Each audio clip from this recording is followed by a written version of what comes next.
morning, good afternoon, good evening. Hello, my friends. This is Kevin Lopez back from Personal Tutors. Today, bringing to you an explanation about a poem that is a legend of the Northland. This poem here is a part of Beehive 9th Standard Syllabus book from NCERT that is usually taken cover in the CBSE syllabus, my friends.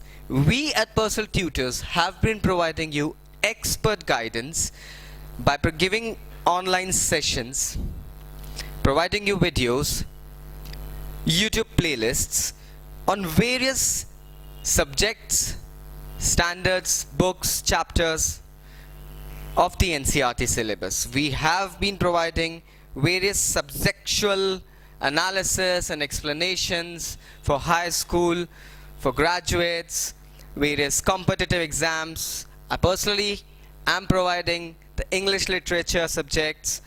We have covered the 12th standard English literature book. We have covered the 11th standard English literature book. We have covered the 10th standard English literature book that you can find in the various playlists of ours, my friends.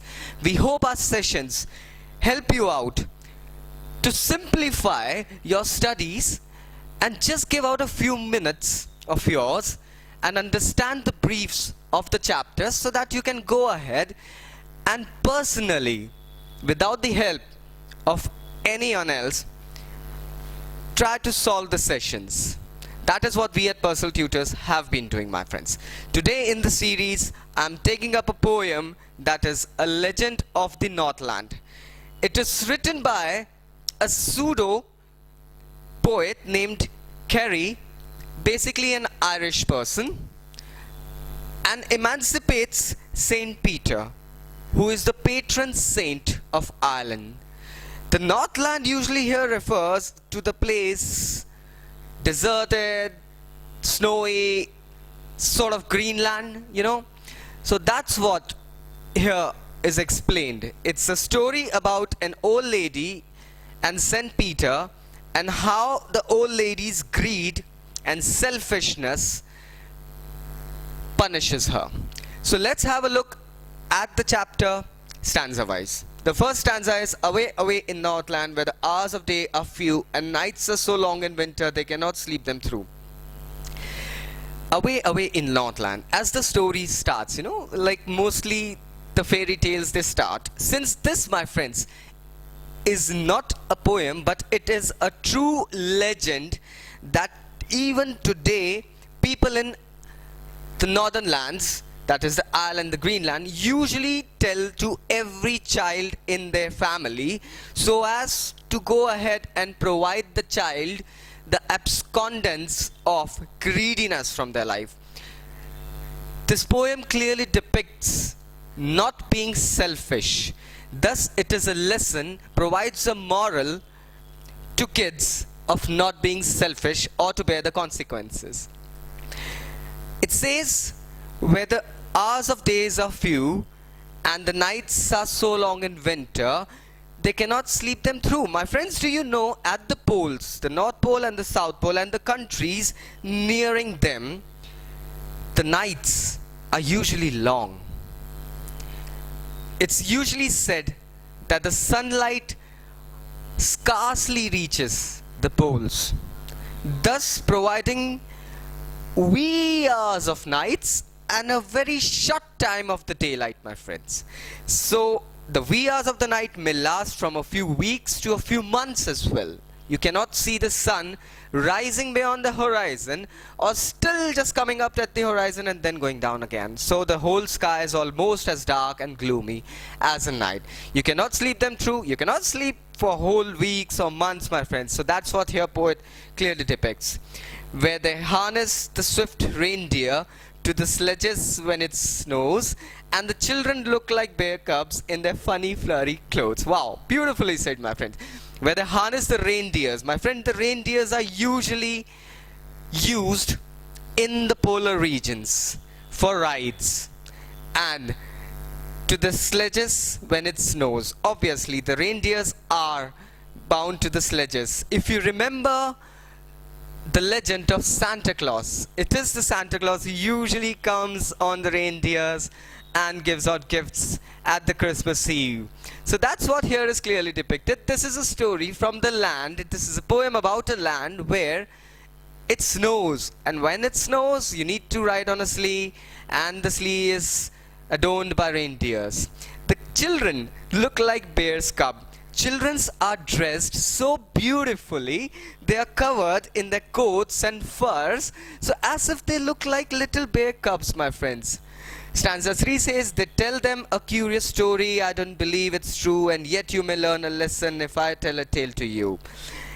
It's a very simple English language poem that if you give out some patience and understanding can be understood without any glitches, my friend. It says here, I'll tell you a story. It is a curious story. It may not be a true since it's a legend. My friends, legends may or may not be true, but still, if you hear it, you'll be going ahead and getting a lesson out of it. Once, when the good Saint Peter lived in the world below and walked about it preaching just as he did, you know. It's all about Saint Peter. In the Christian mythology, it is said about a few people who lived between us, but so pious enough to be sanctified, adorned, beatified as saints. So it's about good Saint Peter. As I said, it's about the Irish patron, Saint Peter, who spent his time preaching the Bible around the neighbors. And this is all about him. He came to a door of a cottage and traveling round the earth where a little woman was making cakes and baking them on the hearth. The hearth is basically a place that is an orderly oven. St. Peter comes around the cottage where a lady was baking cakes in the oven, and then, being faint with fasting, for the day was almost done, he asked her from her store of cakes to give him a single one. St. Peter then goes ahead and asks the lady to give him a single cake that she was baking among all of them that she had. So she made a very little cake, but as it was baking lay, she looked at it and thought it seemed too large to give away. Now here comes the greed and the selfishness of the lady. She started baking a cake, but when the cake started fluffing, forming, she suddenly found it too large to be given away. She thinks that this is a large cake to be given away to an old beggar. Thus, what she does is, she needed another one and still a smaller one, but it looked when she turned it over as large as the first had done. Again, she goes ahead and bakes a smaller cake. Amazingly, my friends, the next cake that she had baked once again blew out to be the same size of the first one. At least she found so. Thus, then she took a tiny scrap of dough and rolled it flat and baked it as thin as water, but she couldn't part with that. What she did now, she decided to try it a third time. She took a tiny loaf and just rolled it by the pin. She rolled it as thin as it was just water, but still, while baking it, again she found it to be large enough to be given away. This was the selfishness of the lady. Perhaps she did not mind giving away any of the cakes to the old beggar. That was St. Peter in disguise. St. Peter was so fainted, so tired with the fast that he had conducted, that he was just looking forward for a tiny loaf of cake, which this lady found too big to be given away. For she said, my cakes that seem too small, when I eat of them myself, are yet too large to give away. So she put them on the shelf. Now she said to herself that when she bakes cakes for herself, she finds them too small. Now, my friends, this shows the greediness of the lady. She eats the cakes so horribly that she finds them too less to be consumed. But while giving it away to someone else, she finds them too large.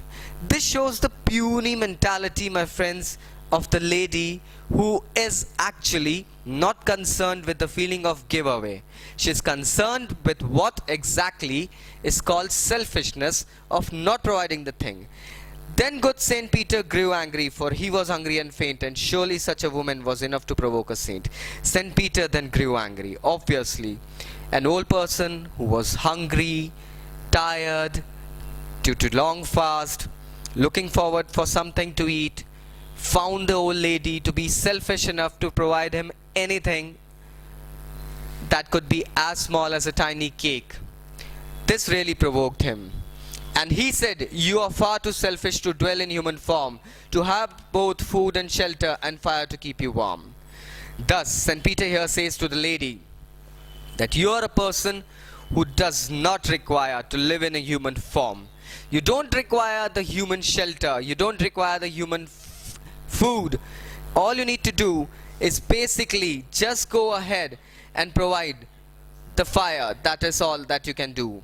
That's what he says over here. Now you shall build as the birds do, and shall get your sanctity food by boring and boring and boring all day in hard dry wood.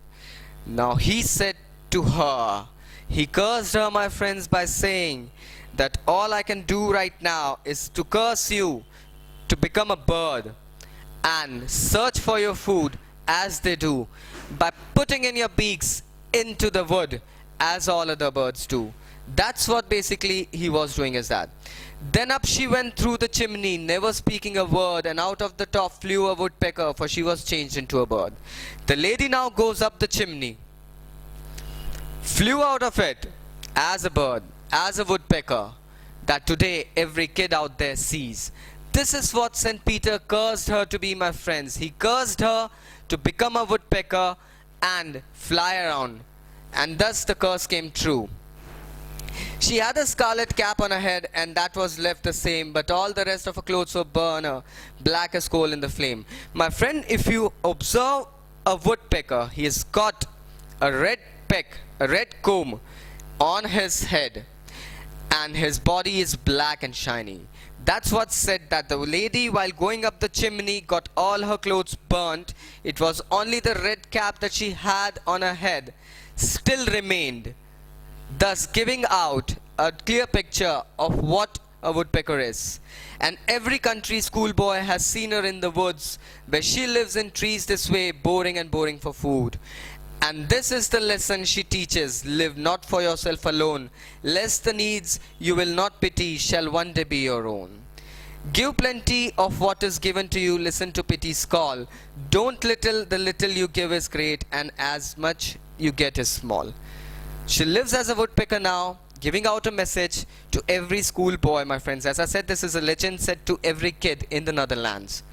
Not to be selfish and give even the smallest thing that you have in your life.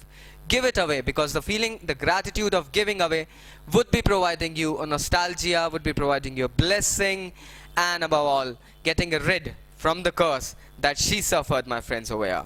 Now, my little boy, remember that and try to be kind and good when you see a woodpecker's sooty dress and see her scarlet hood.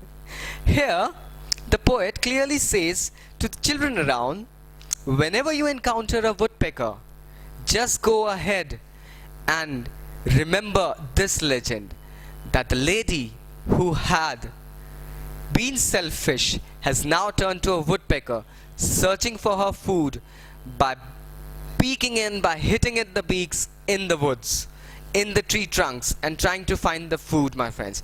That's what the story here, the legend here explains. You may be changed to a bird, though you live as selfishly as you can, but you'll be changed to a smaller thing, a mean and selfish man. Wow, beautiful lines to end up a perfect poem, my friends. It is said that here you may not be changed to a bird, rather, but you can be changed to something much smaller. Friends, a mean and a selfish person is no more than an insect in the society. That's what is beautifully depicted here. It is said clearly, You may not change into a woodpecker. Today, in today's world, my friend, we are talking about the modern times. Leave down the legends. In today's world, you may not be going ahead and be changed into any bird or something, but definitely you'll be becoming a meaner and a smaller man. That is a selfish person, my friends. So this was an explanation about the poem, my friends. I hope your questions too would be answered in here. I've given a brief account of stanza wise. This was a 20 stanza poem. Is a legend, is an Irish legend. So easy English to understand. If you have any questions or comments, please do comment below with your name. We would be personally answering your questions. If you want to know something about us, just press the button about us. Do subscribe to our channel. We would be gratified if you do that and provide us more suggestions. This is Kevin Lopez today, thanking you very much.